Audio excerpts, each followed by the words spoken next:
Students, आज के class में आपका वेलकम है। और आज के क्लास में हम लोग जीनर डायोड के यूज़ के बारे में स्टडी करेंगे। तो जीनर डायोड का जो यूज़ किया जाता है वो वोल्टेज रेगुलेशन में यूज़ किया जाता है, यानी ये as a voltage regulator use किया जाता है। यानी ये वोल्टेज को रेगुलेट करता है, वोल्टेज को नियंत्रित करता है। अब ये कैसे करता है, तो यहाँ पर हम लोग देख सकते हैं। तो देखिए, सबसे पहले यहाँ पर अगर सपोज दैट मान लेते हैं कि यहाँ पर कोई बल्ब है और ये बल्ब का जो रेजिस्टेंस है, बल्ब में जो रेजिस्टेंस है, जो बना हुआ है ये वो 5 ओम है। और ये जो मैक्सिमम वोल्टेज जिस पर ये वर्क कर सकता है वो है 5 वोल्ट। यानी 5 वोल्ट से ज़्यादा अगर इसको वोल्टेज मिलेगा तो ये क्या करेगा, बर्न कर जाएगा। तो यहाँ पर आप देखते हैं कि अगर कोई डीसी सोर्स है और वो DC source variable DC source है और इसका वोल्टेज वेरी कर सकता है 2 वोल्ट से 8 वोल्ट तक, यानी 2 वोल्ट से 8 वोल्ट तक इसका वोल्टेज वेरी कर सकता है। जैसे हम लोग के घरों में भी क्या होता है कि जो हम लोग सप्लाई लिए रहते हैं तो वो उसमें कभी वेरिएशन होता है, तो उस इनपुट में वेरिएशन होता है। तो वेरिएशन के कारण क्या होता है, कभी कभी हमारे घरों का फैन बहुत तेजी से मूव करने लगता है। कभी कभी बल्ब क्या होता है, उसकी रोशनी बहुत ज्यादा बढ़ जाती है। तो ऐसा क्यों होता है, ये इनपुट में जो वेरिएशन हो रहा है उसके कारण होता है। तो यहाँ पर हम लोग देख सकते हैं कि ये जो डीसी सोर्स है उसका वोल्टेज वेरी कर सकता है 2 वोल्ट से 8 वोल्ट तक। तो अगर इस डीसी सोर्स को अगर इस बल्ब से कनेक्ट कर दें तो क्या होगा। तो देखिए, अगर इसको यहाँ से इसको अगर इस तरह से कनेक्ट कर देते हैं और इसको यहाँ से अगर कनेक्ट कर देते हैं, तो जब डीसी सोर्स का वोल्टेज यानी इसका जो वोल्टेज अगर 5 वोल्ट से कम है, 5 वोल्ट से क्या है इसका वोल्टेज जब कम होगा, यानी कि या तो 2 वोल्ट हो या फिर 3 वोल्ट हो या 4 वोल्ट हो, तो इस वोल्टेज पे यानी डीसी सोर्स के इस वोल्टेज पर ये बल्ब क्या है, जलेगा और अच्छे से वर्क करेगा। लेकिन उस समय क्या होगा कि जब इस डीसी सोर्स का वोल्टेज बढ़ करके 6 वोल्ट हो जाता है या फिर 7 वोल्ट हो जाता है या फिर 8 वोल्ट हो जाएगा, तो इस सिचुएशन में क्या होगा कि ये बल्ब बर्न कर जाएगा, जल जाएगा, वर्क नहीं करेगा, खराब हो जाएगा। तो इस सिचुएशन से बचाने के लिए, यानी कि इसको बर्न करने से बचाने के लिए हम लोग क्या कर सकते हैं कि यहाँ पर एक जीनर डायोड का यूज किया जाता है। जीनर डायोड क्या करता है, वोल्टेज को रेगुलेट करता है, एज ए रेगुलेटर वर्क करता है। यानी ये जो वोल्टेज में जो वेरिएशन हो रहा है उसको वो रेगुलेट यानी नियंत्रित कर देता है। समझिए, वोल्टेज अगर ज्यादा बढ़ भी जाता है तो भी वो इसको यानी कि बल्ब को इतना ही वोल्टेज सप्लाई करेगा कि वो बर्न नहीं करे। तो इसके लिए करना क्या पड़ता है, तो अब यहाँ पर क्या किया जाएगा कि एक जीनर डायोड का यूज किया जाएगा। तो सपोज दैट यहाँ पर एक जीनर डायोड को लगाना है तो एक जीनर डायोड यहाँ पर यूज किया जाएगा। जीनर डायोड यहाँ पे लगा देते हैं। तो जैसे ही आप जीनर डायोड को लगाएंगे, जीनर डायोड को, तो जीनर डायोड को रिवर्स बायस में कनेक्ट किया जाता है। तो डायोड का ये वाला टर्मिनल, इधर ये पी साइड है और इधर क्या है, एन साइड है। तो इसे जीनर डायोड हमेशा वर्क किस पर करता है, रिवर्स बायस पे वर्क करता है। तो रिवर्स बायस पर वर्क करता है ये, तो इसके एन टर्मिनल को बैटरी के पॉजिटिव से और पी को बैटरी के निगेटिव से, तो ये रिवर्स बायस में कनेक्ट किया हुआ है। क्योंकि जीनर डायोड का यूज जो होता है वो रिवर्स बायस में ही ये ऑपरेट करता है, वर्क करता है। तो जीनर डायोड को यहाँ पर कनेक्ट कर दिया जाएगा। सपोज दैट मान लेते हैं कि जो जीनर डायोड है उसका जो जीनर ब्रेक डाउन वोल्टेज है वो है आपका VZ, उसको इंडिकेट करते हैं हम लोग VZ से, और वो है कितना, 5 वोल्ट है। वो भी कितना है, 5 वोल्ट है। इस तरह से इसको डिजाइन किया गया है कि इसका इस जीनर डायोड का जो वोल्टेज यानी ब्रेक डाउन जो वोल्टेज है वो भी कितना है, 5 वोल्ट है। यहाँ पर यानी ये अच्छे से वर्क करे तो यहाँ पर एक रेजिस्टेंस को कनेक्ट कर दिया जाता है। एक रेजिस्टेंस यहाँ पे लगा देते हैं। सपोज दैट वो रेजिस्टेंस क्या है, RS इसको इंडिकेट करते हैं, RS से, और उसका वैल्यू सपोज दैट 1 ओम है। अब देखिए कैसे वर्क करेगा ये। अगर वोल्टेज बढ़ भी जाता है तो भी वो यानी कि ये वोल्टेज को रेगुलेट करेगा और बल्ब से इतना ही करंट पास करेगा कि बल्ब अच्छे से वर्क कर सके। तो अब हम लोग केस लेते हैं और यहाँ पर सपोज दैट कि यहाँ से करंट जो पास हो रहा है वो करंट क्या होगा, इसको मान लेते हैं कि जैसे बैटरी से कनेक्ट करें तो करंट पास करेगा, उस करंट को मान लेते हैं IS, और ये करंट यहाँ से आएगा, यहाँ पे आने के बाद ये इधर भी बढ़ सकता है, तो इधर जो करंट जाएगा उसे मान लेंगे IL, और इधर जो करंट जाएगा उसे मान लिया जाएगा IZ। इस तरह से करंट यहाँ से आ रहा है और यहाँ से 2 वायर है, तो इधर भी करंट जा सकता है, इधर भी जा सकता है। अब देखिए पहला केस मानते हैं, केस फर्स्ट। पहले केस में इफ डीसी सोर्स का वोल्टेज अगर Vs ये अगर है लेस देन 6 वोल्ट है, डीसी सोर्स का वोल्टेज अगर लेस देन क्या है 6 वोल्ट है, let suppose that Vs equal to क्या है 5 वोल्ट है, 5 वोल्ट मान दे सकते हैं कि 5 वोल्ट है। तो अगर डीसी सोर्स का वोल्टेज जिस समय 5 वोल्ट होगा तो उस समय क्या होगा, यहाँ पर 5 वोल्ट, यहाँ से 5 वोल्ट यहाँ से मिल रहा है डीसी सोर्स का। तो यहाँ पर चूंकि रेजिस्टेंस है तो जैसे ही करंट यहाँ से पास करेगा तो इस रेजिस्टेंस के कारण यहाँ पर वोल्टेज क्या हो जाएगा, थोड़ा सा ड्रॉप करेगा। तो इसका मतलब ये है कि जब वोल्टेज यहाँ पे ड्रॉप करेगा, यहाँ पे 5 वोल्ट वोल्टेज दिया जा रहा है, यहाँ से 5 वोल्ट का वोल्टेज सप्लाई हो रहा है और यहाँ पर कुछ वोल्टेज ड्रॉप कर गया, सपोज दैट यहाँ पर 0.5 वोल्ट वोल्टेज ड्रॉप कर गया, तो यहाँ पर कितना वोल्टेज मिलेगा, यहाँ पर इस तरफ जो वोल्टेज मिलेगा वो आपको मिलेगा 4.5 वोल्ट। तो जीनर ब्रेक डाउन जो वोल्टेज है इसका जीनर डायोड का, उससे यहाँ पर कम मिल रहा है। तो अगर कम मिलेगा तो ये यानी कि जीनर जो डायोड होगा वो ब्रेक डाउन रीजन में नहीं जाएगा। यहाँ पर हम लोग ग्राफ देख सकते हैं, देखिए अगर जीनर डायोड का वोल्टेज अगर -1 वोल्ट है या -2 है, -3 है, -4 है, तो बहुत नेग्लिजिबल करंट फ्लो कर रहा है। और जैसे ही ब्रेक डाउन होता है जीनर ब्रेक डाउन तो करंट बहुत ज्यादा हो जाता है। तो अगर ब्रेक डाउन वोल्टेज से अगर कम वोल्टेज है तो जैसे -4 वोल्टेज है या -3 वोल्टेज है या जो भी यहाँ पर है, यहाँ पर हम लोगों ने 5 वोल्ट लिया है, समझिए जीनर ब्रेक डाउन जो वोल्टेज यहाँ पे है, इस ग्राफ को थोड़ा सा और आगे ले जाएंगे हम लोग, यहाँ पर जो कंसीडर कर रहे हैं उसके हिसाब से। तो ये हो गया आपका, ये हो गया जीनर ब्रेक डाउन वोल्टेज हो गया यहाँ पे, ये -5 वोल्ट है।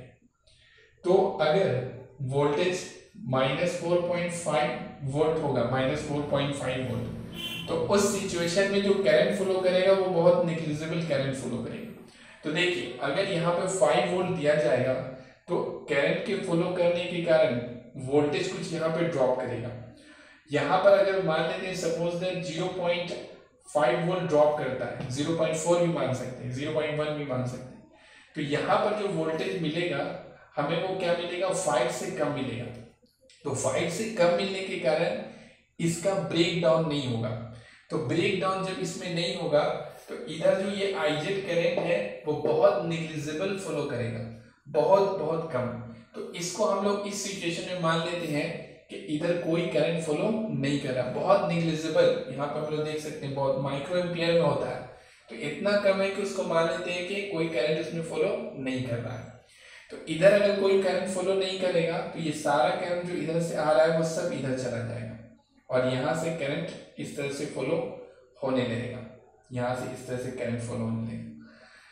तो ये फर्स्ट कंडीशन है, अभी ब्रेक डाउन नहीं हुआ है, यानी कि अगर डीसी सोर्स का वोल्टेज 5 वोल्ट रखते हैं तो यहाँ पर zener diode break down region में नहीं जाएगा, जिसके कारण इधर करंट फ्लो नहीं करेगा, सारा करंट इधर फ्लो कर जाएगा।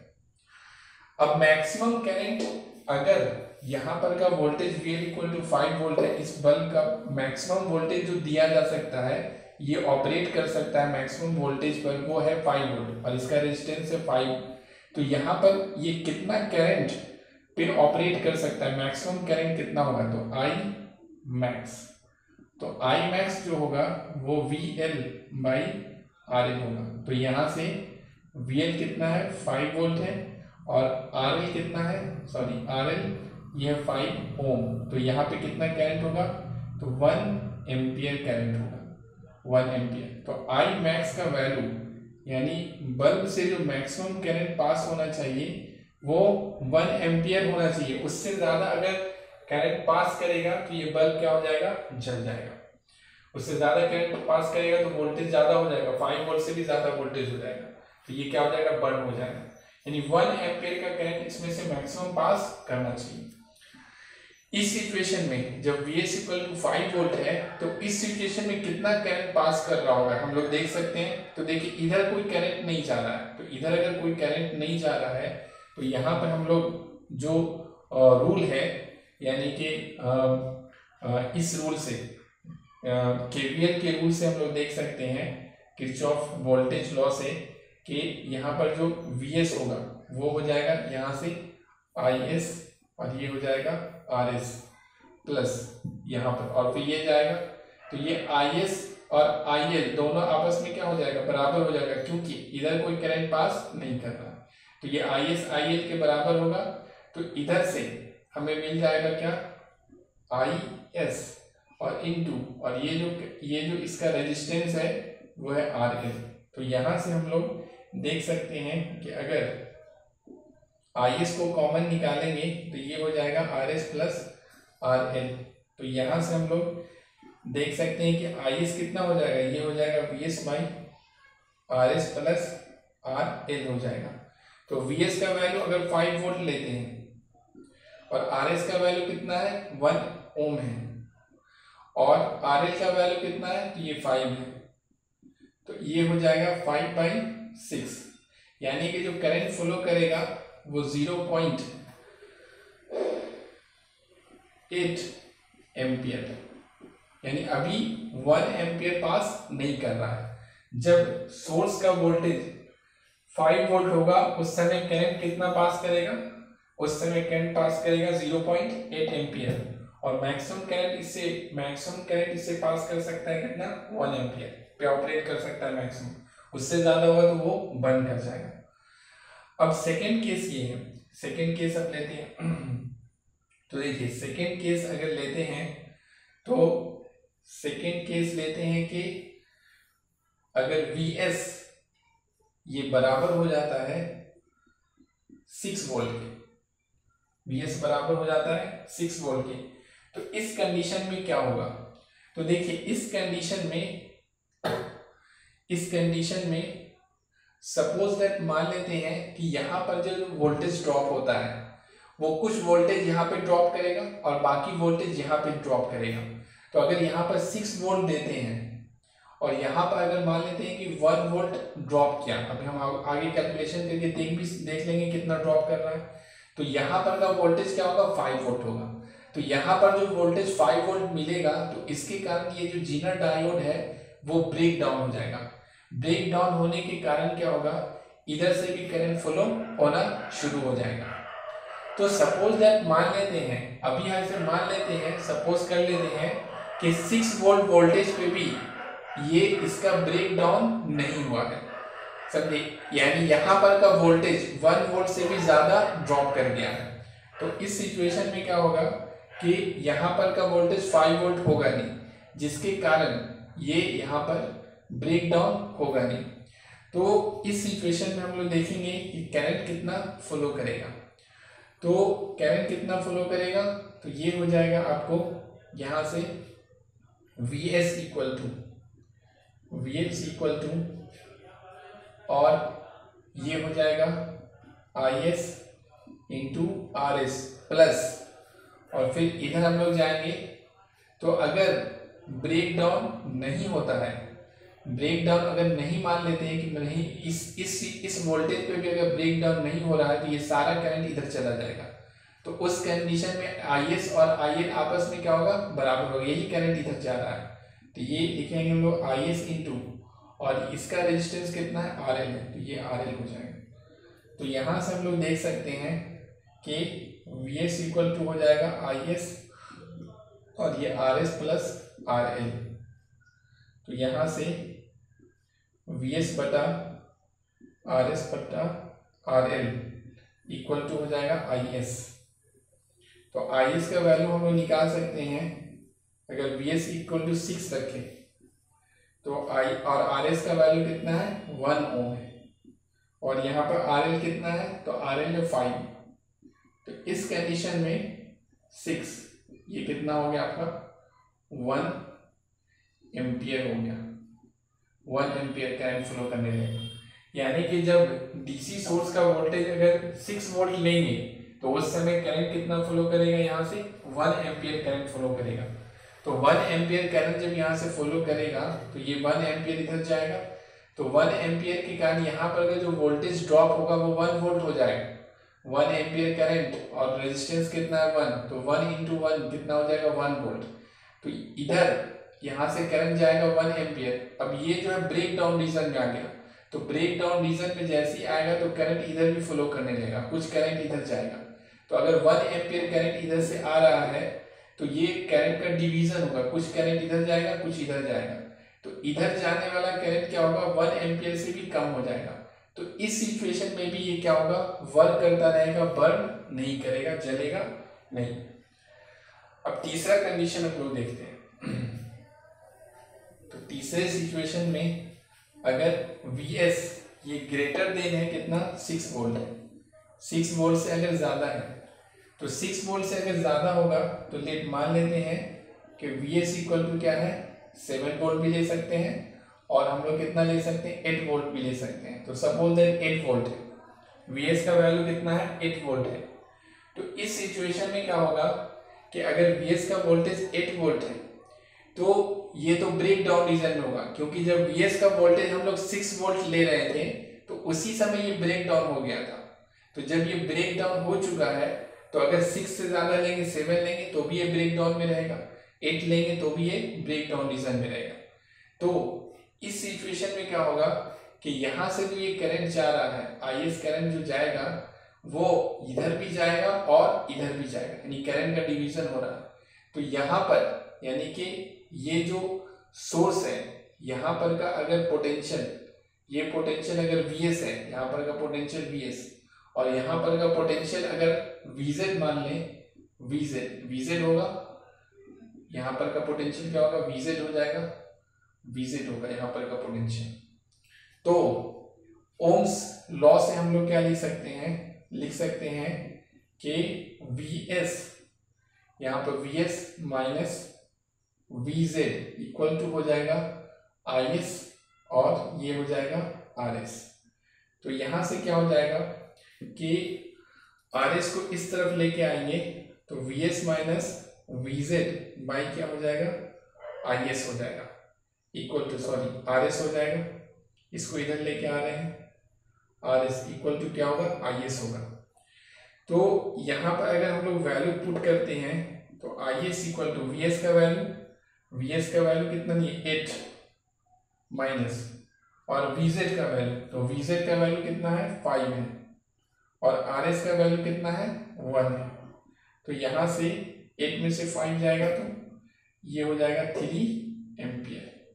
यानी इस सिचुएशन में यहां से 3 एम्पियर करंट पास करेगा, तो ये 3 एम्पियर यहाँ पे आएगा, और 3 एम्पियर जब करंट यहाँ पे आएगा 3 एम्पियर, तो ये करंट इस तरफ 2 एम्पियर पास करेगा, और इस तरफ कितना पास करेगा, 1 एम्पियर पास करेगा। क्योंकि 1 एम्पियर जब इस इधर, क्योंकि ये जो वोल्टेज होता है यहाँ पर का जीनर डायोड लगा हुआ है तो वोल्टेज कांस्टेंट होता है यहाँ पर, ये वोल्टेज यहाँ पर कांस्टेंट है, यानी 5 वोल्ट से ज्यादा यहाँ पे हो नहीं सकता है। इसके लिए इधर करंट कितना पास करेगा, 1 एम्पियर, तो 1 और 5 को 1 से मल्टीप्लाई करेंगे तो यहाँ पर का वोल्टेज ड्रॉप 5 वोल्ट आएगा, यानी यहाँ पर का भी वोल्टेज ड्रॉप कितना आएगा, 5 वोल्ट, और यहाँ पर भी 5 वोल्ट है, और 5 वोल्ट आना भी चाहिए। तो इस सिचुएशन में 3 एम्पियर अगर करंट इधर आएगा तो 1 एम्पियर इधर जाएगा और इधर कितना जाएगा 2 एम्पियर जाएगा। तो 1 एम्पियर इधर जब जा रहा है तो इस सिचुएशन में भी ये बर्न नहीं करेगा, जलेगा नहीं। तो इस तरह से हम लोग देख सकते हैं, क्योंकि मैक्सिमम करंट कितना पास कर सकता है 1 एम्पियर पास कर सकता है, 1 एम्पियर तब पर भी ऑपरेट करेगा।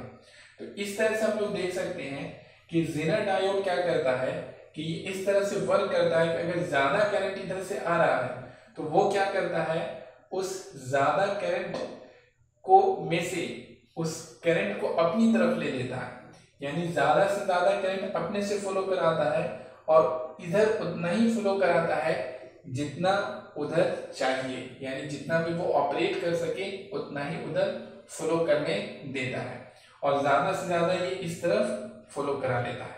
तो इस तरह से ये वोल्टेज को क्या करता है, रेगुलेट करता है। हमेशा यहाँ पर का वोल्टेज क्या रखता है, ये 5 वोल्ट ही रखता है, समझे। यहाँ पे भी हम लोग देख सकते हैं कि ब्रेक डाउन के बाद जो वोल्टेज होता है वो ऑलमोस्ट कांस्टेंट है, लेकिन करंट बहुत वेरी कर रहा है, करंट क्या होता है बहुत ज्यादा वेरी करता है। तो इस तरह से ये ज़ेनर डायोड क्या होता है, as a voltage regulator work करता है। तो इससे रिलेटेड जो बातें हैं वो हम डिस्क्रिप्शन में लिख देंगे और वहां से आप अपने कॉपी में नोट्स बना सकते हैं। और ये इसमें याद ये रखना है कि जहाँ पे VS लिखा हुआ होगा तो इसका मतलब उसको इस तरह से लिखना है, VS। जहाँ पे लिखा होगा VL तो उसे लिखना है कॉपी में VL लिखना है, L नीचे में लगा हुआ होगा।